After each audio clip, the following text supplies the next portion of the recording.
ಅಷ್ಟರ ಮೆಚ್ಚುವಂಥ ನಾಯಕರು ಕಾಂಗ್ರೆಸ್ನಲ್ಲಿ ಇಲ್ವೇ ಇಲ್ಲ. Siddaramaiah sir better sir. 100% ಅವರು ಪ್ರತಿಯೊಂದು ಕೆಲಸನೂ ಒಳ್ಳೇದು ಮಾಡಿದ್ದಾರೆ.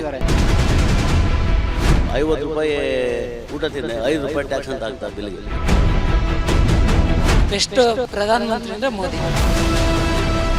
ಇವ್ನು ಪುಕ್ಷಟೆ ಕೊಡ್ತೀನಿ ಅಂತ ಅಂದಲ್ಲ, ಅದಕ್ಕೆ ಬೆಲೆ ಇಲ್ಲ. 29 ರೂಪಾಯಿ ಕೆಜಿಗೆ ಬೆಲೆ ಕೊಡ್ತಾರೆ ಜನ ಈಗ. ಫ್ರೀ ಇಲ್ಲ ಸರ್, ಏನು ಫ್ರೀ ಕೊಟ್ಟರು ಇವ್ರು ಬರೋದಿಲ್ಲ. ಇವ್ರು ಹೇಳ್ಕೋಬೋದು, ಏನು ಫ್ರೀ ಕೊಟ್ಟರು ಬರೋದಿಲ್ಲ. ಕಾಂಗ್ರೆಸ್ ಸರ್ಕಾರ ಬಂದರೆ ತುಂಬ ಒಳ್ಳೆಯದು. ಅವ್ರು ಯಾರೇ ಬಂದ್ರೂ BJP ಮುಂದೆ ಧೂಳಿ ಪಟ. BJPನೇ ಬರೋದು 99%. ಏನು ಕಾಂಗ್ರೆಸ್ ಇಂದ ಯಾರಿಗೂ ನಷ್ಟ ಆಗಿಲ್ಲ. ಮೋದಿ ಅವರು ಪ್ರಧಾನಿ. This time 100% Modi, 100% Modi. ಪ್ರಕಾರ ಈ ಬಾರಿ ಯಾರು ಪ್ರಧಾನಮಂತ್ರಿ ಆಗ್ಬೇಕು ಸರ್? ಸೆಂಟ್ರಲ್ ಮೋದಿ ಇದ್ರೇನೆ ಕರೆಕ್ಟು. ಯಾಕೆ ಮೋದಿನೇ ಬೇಕಂತಾರೆ ಈ ಬಾರಿ? ಬಟ್ ಅವರು ಬಾರ್ಡ್ರಲ್ಲಿ ಸ್ವಲ್ಪ ಚೆನ್ನಾಗಿ ಮಾಡ್ತಾರೆ ಅಂತ ನಮ್ಮ ಇದು. ಈಗ ಅವ್ರು ಬಂದು 10 ವರ್ಷ ಆಯ್ತು, 2 ಸಲ ಪ್ರಧಾನಮಂತ್ರಿ ಆಗಿದ್ದಾರೆ. ಅವ್ರು ಬಂದಮೇಲೆ ಏನಾದ್ರು ಬದಲಾವಣೆ ಆಗಿದೆ, ಡೆವಲಪ್ ಆಗಿದೆ ಇಂಡಿಯಾದಲ್ಲಿ ಅಂತ? ಡೆವಲಪ್ ಆಗಿದೆಲ್ಲ ಸರ್, ಹೌದು.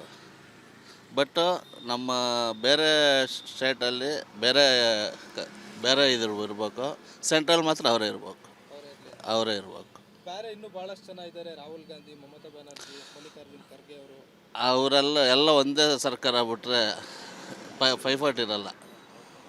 ಎಲ್ಲ ಅವ್ರವ್ರ ಸರ್ಕಾರ. ಇವಾಗ BJP ಇದ್ದಾಗ ಏನಾಯಿತು ನಮ್ಮ ಕರ್ನಾಟಕ? ಏನಾಯ್ತು ಹೇಳಿ? ಇಲ್ಲೇನೋ ಅವ್ರದ್ದೇ ಸರ್ಕಾರ, ಅಲ್ಲೇನೋ ಅವ್ರದ್ದೇ ಸರ್ಕಾರ. ಯಾರು ಹಿಡ್ಸ್ಕೊಂಡೇ ಇಲ್ಲ ಕರ್ನಾಟಕ ಏನು ಅಂತ. ಈಗ ಕಾಂಗ್ರೆಸ್ ಬಂದ ಮೇಲೇ ಇವಾಗ ಹೆಂಗಸರಿಗೆ ಫ್ರೀ ಅಂತ, ಕರೆಂಟ್ ಫ್ರೀ ಅಂತ, ಹೆಣ್ಮಕ್ಳಿಗೆ 2,000 ಅದೆಲ್ಲ ಕೊಡ್ತಾ ಇರೋದು ಚೇಂಜ್ ಆದಮೇಲೆ ಬಂದಿದ್ದು. ಅದೇ ಮೋದಿ ಇದ್ದಿದ್ರೆ ಕೊಡ್ತಾ ಇರಲಿಲ್ಲ. ಅಕ್ಕಿನೂ ನಿಲ್ಲಿಸಿದ್ರಲ್ಲ ಹಳ್ಳಿ ಕಡೆ ಎಲ್ಲ. ಈಗ ನಮ್ಮ ಸಿದ್ದರಾಮಯ್ಯ ಅವ್ರು ಬಂದ ಮೇಲೆ ಇವೆಲ್ಲ ಮಾಡ್ತಾಯಿದ್ದಾರೆ. ಇದೆಲ್ಲ ಅನುಕೂಲ ಆಗ್ತಿದೆ ಅಂತೀರಾ? ಏನು ಗ್ಯಾರಂಟಿಗಳು ಕೊಡ್ತಿದ್ದಾರೆ ಬಡವರಿಗೆ? ಕೊಡ್ತಾ ಇದ್ದಾರೆ ಸರ್, ಕೊಡ್ತಾ ಇದ್ದಾರೆ. ಇವಾಗ ನಮಗೆಲ್ಲ ಸೇರ್ತೈತೆ. ಬಡವರಿಗೆಲ್ಲ ಅನುಕೂಲ. ಬಡವರಿಗೆಲ್ಲ, ಶ್ರೀಮಂತರಿಗಿಲ್ಲ. ಅದು ಮೋದಿ ಬಂದರೆ ಶ್ರೀಮಂತರಿಗೆ ಒಳ್ಳೇದಾಗತ್ತೆ, ಬಡವರಿಗೆ ಆಗಲ್ಲ. ಅದೇ ಕಾಂಗ್ರೆಸ್ಸು ನಮ್ಮ ಕರ್ನಾಟಕದಾಗಿದ್ದರೆ ಬಡವ್ರಿಗೆ ಒಳ್ಳೇದಾಗತ್ತೆ, ಶ್ರೀಮಂತರು ಕೇಂದ್ರದಲ್ಲಿ BJPನೇ ಇರಲಿ ಅಂತ. ಹೌದೌದು, ಅಲ್ಲೇ ಅವರೇ ಇರ್ಬೇಕು ಬಾರ್ಡ್ರಲ್ಲಿ. ಯಾಕಂದರೆ ನಮ್ಗೆ ಹೌದು.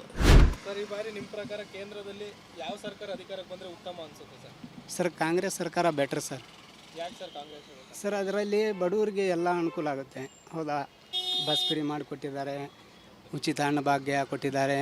ಪ್ರತಿ ಹೆಣ್ಮಕ್ಳು ಇವಾಗ ಕೆಲಸ ಇಲ್ದಾರ ಮನೆಯಲ್ಲಿ ಇರ್ತಾರೆ, ಅವ್ರಿಗೆ ಪ್ರತಿ ತಿಂಗಳ 2,000 ಬರೋಂಗೆಲ್ಲ ಮಾಡಿಕೊಟ್ಟಿದ್ದಾರಲ್ಲ.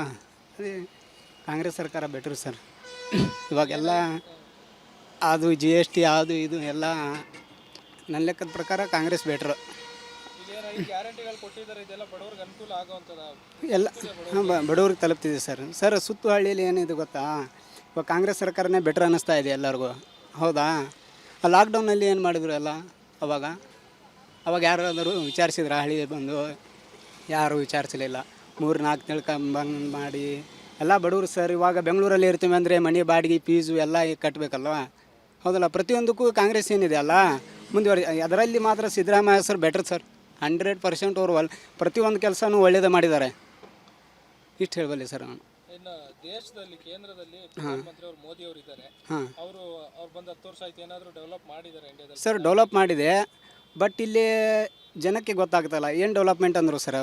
ಅವರು ನಮ್ಮ ಜನಗೆ ಮೊದಲು ಏನು ಕೀಳಾಗಿ ನೋಡ್ತಾಯಿದ್ರು. ಹೌದಾ, ಇವಾಗ ಅವರು ಮೋದಿಯವ್ರ ಸರ್ಕಾರ ಅಂದರೆ ಏನು, ಇವಾಗ 25% ಜನ ಏನು ಮಾಡ್ತಾರೆ ಅಂದರೆ ಕರೆಂಟ್ ಬಿಲ್ ಕಾಂಗ್ರೆಸ್ ಅವರು ಕಟ್ಟಿಸ್ಕೊತಾ ಇಲ್ಲ, ಅದು ಇದು ಅಂಥೇಳಿ ಸಾಲ ಮಾಡ್ತಾಯಿದ್ದಾರೆ ಆದರೆ ಗೌರ್ಮೆಂಟ್ ಮೇಲೆ. ಹೌದಾ, ಅವ್ರು ಬಂದ ಮೇಲೆ ಬೆಂಗಳೂರು ಅಂತೆಲ್ಲ ಎಲ್ಲ ರಾಜ್ಯಗಳಲ್ಲೂ ಅವರು ಮಾಡಿದ್ದಾರೆ ಸರ್. ಮೋದಿಯವರು ಬೆಟ್ರ್ ಸರ್. ಯಾಕೆ ಹೇಳಿ, ಅವ್ರ ಥಿಂಕಿಂಗ್ ಏನಿದೆ ಅಲ್ಲ ಚೇಂಜಸ್ ಆಗಿದೆ, ಭಾಳ ಚೇಂಜಸ್ ಆಗಿದೆ. ಇಲ್ಲ ಅಂದರೆ ಜನ ಇವಾಗ ಹೇಳ್ತಾರೆ ಏನಪ್ಪ ಅದು ಸರ್ಕಾರದ ಬಂದು ಇವರು 2,000 ರೂಪಾಯಿ ಹಾಕ್ತಿದ್ದಾರೆ ಸರ್. ಇದು ಏನಾಗುತ್ತೆ ಅಂದರೆ ಬಡವ್ರಿಗೆ ಚಲೋ, ಹಳ್ಳೀಲಿ ಏನಿದೆ ಅಲ್ಲ ಅದು ಬೆಟ್ರು. ಬಟ್ ಸಿಟೀಲಿ ಏನಿರುತ್ತೆ ಅಂದರೆ ಇವಾಗ ನಾವು 2,000 ಅವ್ರು ಕೊಡ್ತಾರಲ್ಲ, ನಾವೇ ಹೋಗಬೇಕು. ಇದು ಮೋದಿ ಥಿಂಕ್ ಮಾಡ್ತಾ ಇರೋದು ಕರೆಕ್ಟೇ.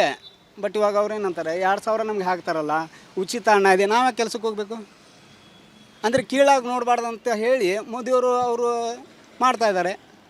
ಅಲ್ಲ, ನನ್ನ ಅನಿಸಿಕೆ ಅಷ್ಟೇ ಸರ್.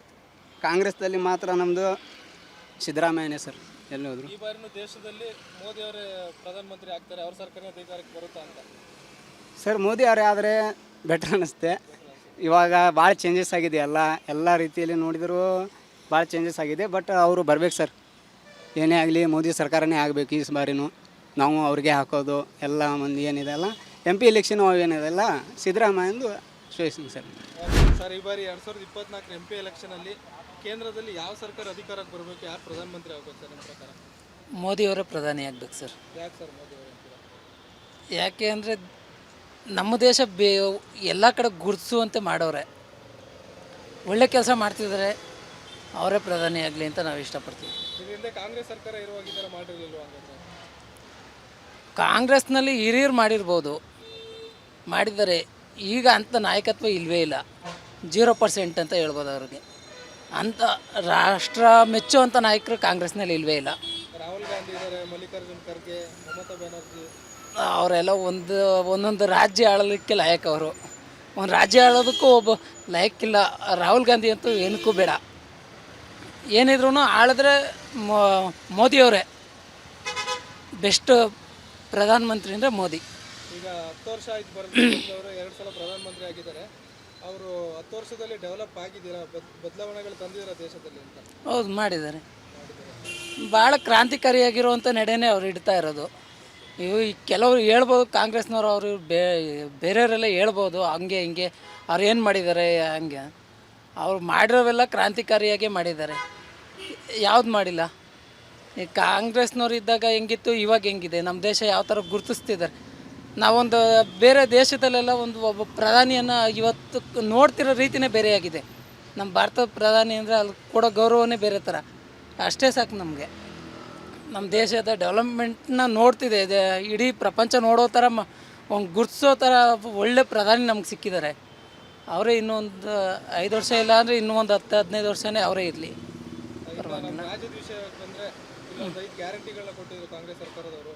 ಇದೆಲ್ಲ ಬಡವ್ರಿಗೆ ತಲುಪ್ತಿದೆ, ಅನುಕೂಲ ಆಗಿದೆ ಬಡವರಿಗೆ ಈ ಗ್ಯಾರಂಟಿಗಳಿಂದ ಅಂತ? ಅಂದರೆ ಇದು ಗ್ಯಾರಂಟಿ ತಲುಪ್ತಿದೆ ಇಲ್ಲ ಅನ್ನೋದು, ತಲುಪ್ತಿರ್ಬೋದು, ಇಲ್ಲ ತಲುಪ್ತಿ ಇರೋರು ಇದ್ದಾರೆ, ಎಲ್ಲ ಥರನೂ ಇದೆ ಸ್ಟೇಟ್ಮೆಂಟು. ಅಂದರೆ ಇವ್ರದ್ದು ಏನಂದರೆ ಗ್ಯಾರಂಟಿಯಿಂದ ಜನರನ್ನು ಮೂರ್ಖರು ಮಾಡಿಬಿಟ್ಟಿದ್ದಾರೆ. ಪ್ರತಿಯೊಬ್ಬ ಪ್ರಜೆಗೂ ಇವತ್ತಿನ ಮೌಲ್ಯ ಏನು ಅನ್ನೋದು ಗೊತ್ತಿಲ್ಲ, ಇವತ್ತು ಒಂದು ಯೂನಿಟಿನ ಬೆಲೆ ಏನು ಅನ್ನೋದು ಗೊತ್ತಾಗ್ತಾ ಇಲ್ಲ. ಇವರು ಇವತ್ತಿರ್ತಾರೆ, ಇಲ್ಲ 5 ವರ್ಷ ಇರ್ತಾರೆ, 3 ವರ್ಷ ಇರ್ತಾರೆ, ಏನಾಗುತ್ತೋ ಯಾರಿಗೂ ಗೊತ್ತಿಲ್ಲ. ಗೌರ್ಮೆಂಟ್ ಏನಾದರೂ ಒಂದು ಕ್ಷಣ ಅದು ಹೋಯ್ತು ಅಂದರೆ ಮತ್ತೆ ಜನ 500 ರೂಪಾಯಿ ಕಟ್ತಿದ್ದವರು 2000 ರೂಪಾಯಿ ಕರೆಂಟ್ ಬಿಲ್ ಕಟ್ತಾರೆ. ಆವತ್ತು ಏನು ಅನ್ಕೊತಾರೆ, ಓ ಈ ಆ ಗೌರ್ಮೆಂಟ್ ಇದ್ದಾಗ ನಾವು ಚೆನ್ನಾಗಿದ್ವಿ, ಇವಾಗ ಇಷ್ಟೊಂದು ಕಟ್ಟಬೇಕಾ, ಒಂದೇ ಸಲ ಎದೆ ಮೇಲೆ ಬಿದ್ದಂಗೆ ಆಗುತ್ತೆ. ಇವತ್ತು ಬಡವ್ರಿಗೆ ಗೊತ್ತಾಗ್ತಾನೆ ಇಲ್ಲ ಅದು ಯಾವುದು ಎಷ್ಟು ರೇಟ್ನಲ್ಲಿದೆ, ಯಾವುದು ಯಾವ ಬೆಲೆಗೆ ವ್ಯಾಲ್ಯೂ ಇದೆ. ಅದು ಇವತ್ತಿನ ಬಸ್ ರೇಟ್ ಏನಾಗಿದೆ, ಬಸ್ ಅದೆಲ್ಲ ಗೊತ್ತೇ ಇಲ್ಲ ಜನಕ್ಕೆ. ಫ್ರೀ ಸಿಗ್ತಾಯಿದೆ, ಹೋಗ್ತಾಯಿದ್ದಾರೆ, ಬರ್ತಾಯಿದ್ದಾರೆ, ಫ್ರೀ ಸಿಗ್ತಾಯಿದೆ, ಕರೆಂಟ್ ಉಪಯೋಗಿಸ್ತಿದ್ದಾರೆ.